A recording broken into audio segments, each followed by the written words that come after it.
अस्सलाम वालेकुम sir. Sir Kalsekar polytechnic new Panvel, इसके बारे में बताइए सर हमारे व्यूवर्स को कि क्या है ये, क्या कोर्सेज़ है हमारे पास और किस तरीके से रोड मैप होगा यहाँ तक के पहुँचने के लिए। वालेकुम अस्सलाम वरहमतुल्लाह। सबसे पहले तो मैं बहुत बहुत शुक्रिया अदा करना चाहूँगा फैमिली फ़र्स्ट का कि जिन्होंने हमें मौका दिया लोगों के सामने आने का और कुछ खिदमत करने का। जो हमारा पॉलिटेक्निक है, जैसा आपने कहा कालसेकर पॉलिटेक्निक, ये बहुत ही प्राइम लोकेशन पे है। अभी जो नवी मुंबई का जो एक डेवलपमेंट हो रहा है, तो बिल्कुल उसी से कनेक्टेड ये लोकेशन पे है। और इसके अंदर आने के लिए हमारे बहुत सारे पेरेंट्स और बच्चे एक्साइटेड है। जब वो आते हैं हमारे पास तो हम उनसे पूछते हैं आपको कॉलेज का पता कैसे चला, तो बोलते हैं कि हमारे रिलेटिव ने बताया, कोई बोलता है नेबर ने बताया, कोई बोलता है हमारा भाई यहाँ से पढ़ा है। तो एक गुडविल स्प्रेड हो रहा है। ओके, वर्ड ऑफ माउथ से। Yes sir. और हम लोग कंटिन्यूस फीडबैक पे काम करते हैं। हम चाहते हैं कि हमारे पास वीक बच्चे भी आ जाए, हम उनको भी कवर करेंगे, उनके भी लिए काम करेंगे। इसके अलावा अच्छे बच्चे भी हमसे कनेक्ट होते जा रहे हैं। और हमारा AI/ML और कंप्यूटर इंजीनियरिंग का कट ऑफ भी काफ़ी हाई है।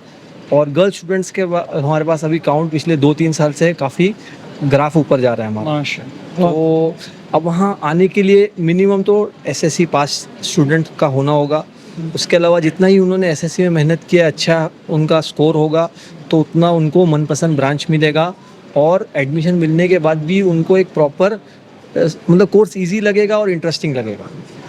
उसके अलावा 12th पास स्टूडेंट्स के लिए भी हमारे पास डायरेक्ट सेकेंड ईयर में एडमिशन है। और हमारे पास 6 अलग अलग कोर्सेज़ है, ब्रांचेज है, जैसा कि आप देख सकते हैं। AI/ML से लेके मैकेट्रॉनिक्स। और मैकेट्रॉनिक्स खास मैं बोलूँगा वो एक ऐसा कोर्स है कि मुंबई के बहुत कम कॉलेजेस में, बहुत रेयर, डिग्री में थोड़ा सा उसका ऑप्शन है, बट डिग्री में, डिप्लोमा में बहुत ही कम है वो। तो हमारे यहाँ आपको ये भी मिलेगा।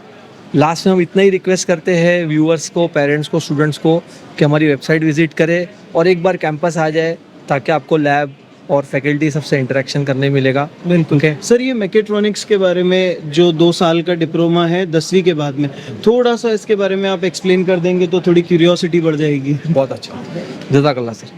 तो मैकेट्रॉनिक्स जैसा कि नाम बता रहा है कि मैकेनिकल और इलेक्ट्रॉनिक्स का कहीं ना कहीं ये कॉम्बिनेशन है। राइट। बट ये इतना सिंपल भी नहीं है। इसके अंदर डेफिनेटली मैकेनिकल है, इलेक्ट्रॉनिक्स है, बट साथ ही साथ इसका सिलेबस इतना ज़बरदस्त बना है, कॉम्प्रिहेंसिव बना है कि कंप्यूटर इंजीनियरिंग के भी कुछ सब्जेक्ट्स कवर हो रहे हैं इसके अंदर, और प्रोग्रामिंग को भी इसमें स्कोप दिया गया है। रोबोटिक्स वगैरह भी है, ऑटोमोटिव मैकेट्रॉनिक्स है, ये सारे सब्जेक्ट्स या कोर्सेज इसके अंदर है। PLC, SCADA है, तो जिससे ऑटोमेशन और रोबोटिक्स भी कवर हो रहा है। सॉफ्टवेयर में अगर बच्चे को इंटरेस्ट है, वहाँ पे भी उसको हर सेमेस्टर में एक प्रोग्रामिंग का, कोडिंग का सब्जेक्ट मिल रहा है। और इसी के साथ साथ उसको मैकेनिकल का एक स्ट्रॉन्ग बैकग्राउंड मिल रहा है, बेस मिल रहा है। क्योंकि मैं हमेशा बोलता हूँ कि मैकेनिकल वो ब्रांच है जिसके अंदर सारी मशीन्स कवर होती है जी। और एक बहुत ही पुराना ब्रांच मैकेनिकल, एवरग्रीन टाइप का। तो उसका एक बैकग्राउंड लेते हुए आप अभी की चीज़ों को, ऑटोमेशन वगैरह के लिए जो भी टेक्नोलॉजी, सेंसर्स की ज़रूरत होती है, वो सारा एक इस कोर्स के अंदर कवर होता है। एक बारी बच्चे की अगर 10वीं हो गई और फिर जितने अच्छे परसेंटेज हो गए अकॉर्डिंगली उतना अच्छा जो है उनको वो कोर्स मिल जाएगा। अब बच्चे ने 10वीं कर ली और उसके बाद में 2 साल का इन्होंने डिप्लोमा कर लिया किसी भी एक स्ट्रीम के अंदर, तो फिर उसके बाद में वो 2 साल के डिप्लोमा के बाद में उनको तुरंत जॉब मिल जाएगी या उनको फिर डिग्री के लिए ऑप्ट करना पड़ेगा, कैसे होगा वो थोड़ा सा बताइए सर। जी सर। सबसे पहले तो मैं थोड़ा सा इसमें करेक्शन छोटा सा ऐड करना चाहूँगा कि जो डिप्लोमा कोर्सेज है इंजीनियरिंग के, वो सारे 3 साल के हैं डिप्लोमा कोर्सेज आफ्टर 10th के। और इसके बाद जो सबसे इम्पोर्टेंट कंसर्न पेरेंट्स का या स्टेक होल्डर्स का रहता है कि इंडस्ट्री से कनेक्शन कैसा होगा या कितना स्ट्रॉन्ग होगा।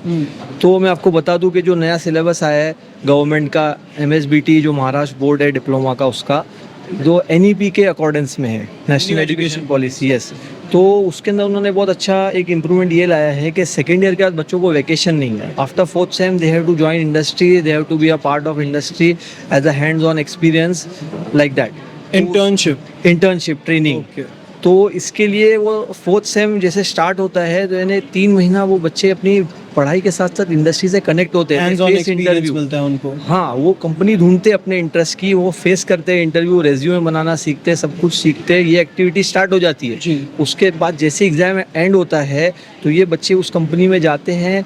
For 12 weeks they are part of that industry, they get tasks, they are like visiting the departments, और फिर कंपनी उनको एक्सपेक्ट करती है कि ये कंटिन्यू करे। बट वो आते हैं 3rd ईयर में और एडवांस सब्जेक्ट्स पढ़ते हैं और उसके बाद वो कंपनी उनके लिए वेलकम ही कर रही है कि भाई अब आपका 3rd ईयर हो गया, आप आना चाहें कंटिन्यू करें, और उनको और ग्रोथ चाहिए then degree is for them. Exactly ऐसे। तो ये सारे जो कोर्सेज है पॉलिटेक्निक काल से करके ये बहुत अच्छा वैल्यू ऐड कर सकते हैं। अगर हम देखते हैं कि 10वीं के बाद में बच्चों को इंजीनियरिंग के अंदर जाना है या डिप्लोमा के अंदर जाना है तो यहाँ से भी जो है वो कोर्सेज को देख सकते हैं जो हमारे पास अवेलेबल है। ठीक है, शुक्रिया सर, जज़ाकल्लाह।